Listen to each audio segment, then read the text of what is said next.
YLC-8B Iran के पास मौजूद ऐसा खौफनाक रडार जिसने अमेरिका को खौफ में मुब्तला कर रखा है।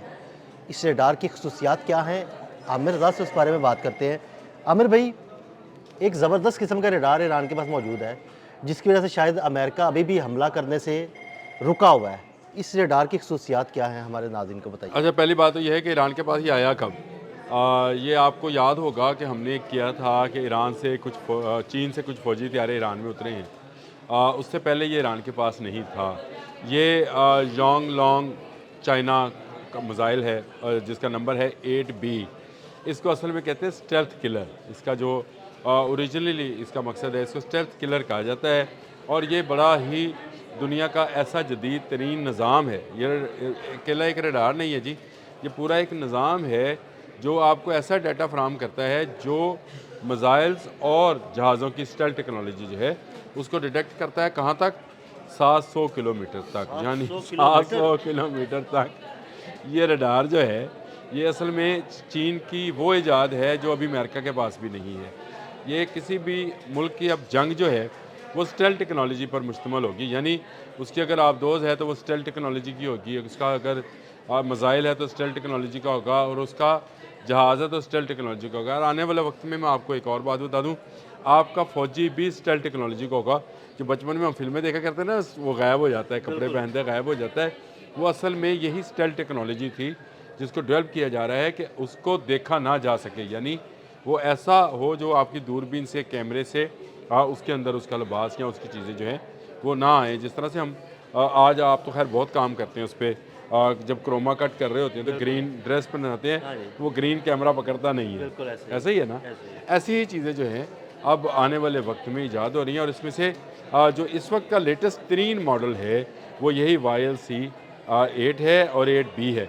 ये YLC-8B ईरान को दिया गया है क्योंकि ये वो वर्जन है जो अभी तक चीन से बाहर किसी मुल्क को नहीं दिया है, और ये स्टेल्थ टेक्नोलॉजी को पकड़ता है। देखें, मैं बहुत लंबे अरसे से ये बात कह रहा हूँ कि अमेरिका अगर ईरान को ले गया तो चीन के लिए एक बड़ी मुसीबत तवानाई का हसूल होगा, क्योंकि मिडल ईस्ट से फिर उसको तेल नहीं मिलने वाला, और अगर नहीं मिलेगा तो कहाँ से लेगा। तो ये उसका फीडिंग पॉइंट है ईरान। और दूसरी तरफ रशिया है जिसका तमाम की तमाम दिफाई टेक्नोलॉजी जो है उसका ख़रीदार इस वक्त ईरान है, क्योंकि ईरान पर पूरी दुनिया की पाबंदी है, सिर्फ रूस जो है वो उसका दिफाई जो साजो सामान है फ़रोख्त करता है। चीन ने F-35 को नकारा करने के लिए F-35 क्योंकि एक स्टेल्थ टेक्नोलॉजी का हामिल 5th जनरेशन का जहाज़ है, स्पीड भी इसकी जो है काफ़ी है, और इसको लाया भी गया है। इस वक्त आबना हुर्मुज़ में तो मौजूद है, और बहुत जल्द ये रेड सी के अंदर भी मौजूद होगा जब उनका जराल्ड जो है वो पहुंच जाएगा। जराल्ड पहुंचने के बाद जो है वो F-35 के साथ ईरान की तनसीबात पर अटैक कर सकते हैं। लेकिन अच्छा फ़ैसला ये किया चीन ने कि उसने उससे पहले उसको YLC-8B दे दिया। अब ये 8B जो है ये डिटेक्ट करता है, लेकिन ये मिसाइल का हामिल प्रोग्राम नहीं है।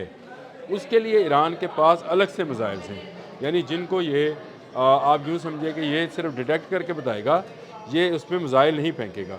ये सिर्फ बता देगा कि भाई आपके मुल्क की जानिब कोई तैयारा या कोई मिसाइल या कोई ऐसी चीज़ आ रही है जिससे आपको खतरा है। ये आपको अगर 700 किलोमीटर पहले पता चल जाए कि कोई जहाज़ है, जहाज़ की नवीयत क्या है, रुख क्या है, तादाद कितनी है और किस्म क्या है, देखिए वो मालूमात हैं जो किसी भी मिसाइल प्रोग्राम को एक्टिव होने के लिए चाहिए होती हैं। और एक्टिव होने के लिए कि कौन सा मिसाइल किस वक्त में इस्तेमाल किया जाएगा, और ये जहाज़ अगले आने वाले सेकंड में कितना फ़ैसला तय कर लेंगे। अगर ये बता देता है तो इसका मतलब तो ये है कि आपके लिए टारगेट आसान हो गया। ये ठीक है, इसके अंदर मिसाइल सिस्टम मौजूद नहीं है, लेकिन मुझे जो शक है अब ये किस हद तक है, मुझे लगता ये है कि PL-15 जो है वो ईरान को मिला है। देखिए, मैं इस पर पूरी अपनी वो कहते हैं कि तलाश में हूँ। लेकिन PL-15 अगर ईरान को मिला भी है तो उसको इंटीग्रेट किसके साथ किया गया? कहर 313 के साथ। अच्छा, ज़बरदस्त। ये अब तो ये एक नई कहानी है। अब आपको मैं बताऊं कि ईरान ना बहुत सारी टेक्नोलॉजी जो है वो दूसरे ममालिक इस्तेमाल करता है अपने नाम के साथ। ये मैं इसमें कोई कहने में हर्ज नहीं है कि ईरान उसको उसके नाम के साथ, लेट्स से आप यूँ समझिए कि अगर यहाँ पर कोई गाड़ी आती है किसी कंपनी की, और यहाँ पर मैं उसका हूँ इस्तेमाल कुनिंदा या उसको फ़रोख्त कुनिंदा, तो मैं कहूँगा इसके नाम के साथ मैं एक और नाम भी शामिल कर लेता हूँ। बहुत सारे ममालिक ये काम करते भी हैं कि वो गाड़ी के ओरिजिनल नेम के साथ जो है उसका अपना अपना कंपनी नेम भी जो लगाते हैं। मिसाल दे देता हूँ, भारत में अगर आप सुजुकी ख़रीदें तो आप सिर्फ सुजुकी नहीं ख़रीद रहे होते, सुजुकी मारुति ख़रीद रहे होते। हाँ जी, बिल्कुल। ऐसे ही है ना। तो ईरान जो है, ईरान ने बहुत सारी टेक्नोलॉजी दुनिया से हासिल की और उनको जब खुद डेवलप किया तो फिर उनके नाम भी जो हैं उसने अपने रखे। देखें इस पर ये PL-15 और कहर 313 इस पर भी एक प्रोग्राम होना ये तो चाहिए। अलग वाकई बनता है अब कि ये इंटीग्रेट अगर PL-15 किया तो कैसे किया होगा इंटीग्रेट, ये तो बड़ी अहम बात है ना। नहीं, अब मुझे बताएं, ये जो ईरान के बैलिस्टिक मिसाइल प्रोग्राम्स हैं, इनके लिए जो सैटेलाइट इस्तेमाल होगा वो क्या ईरान के अपने सैटेलाइट से? नहीं, अच्छा, किसी के वो भी भी हैं। यकीनन चाइना के अच्छा, होंगे। अच्छा, तो ये मामला जो है कि चाइना के दिफा का भी मामला है और इसको लेकर मैं ये समझता हूँ कि YLC-8B जो है, ये एक ऐसा हथियार दे दिया गया है। हथियार सिर्फ मारने के लिए नहीं होता, हथियार दुश्मन की हमले की कुव्वत और उसकी नवीयत बताने के लिए भी होता है।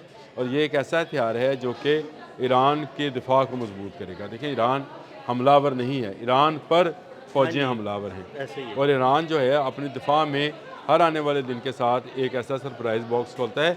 ये सरप्राइज़ बॉक्स वैसे चाइना ने खोला है और ये जो है अभी तक इसको सोशल मीडिया पर जो है काफ़ी पज़ीराई मिल रही है और इसको कहा जा रहा है कि ये F-35 स्टेल्थ किलर है।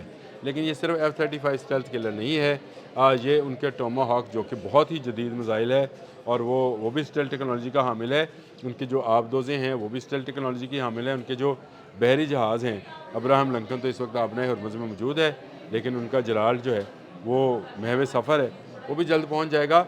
ये सारे के सारी चीज़ें जो हैं अमेरिका ने स्टेल्थ टेक्नोलॉजी की हामिल की, ये इसने ईरान ने और उसी स्टेल्थ टेक्नोलॉजी का किलर निकाल लिया।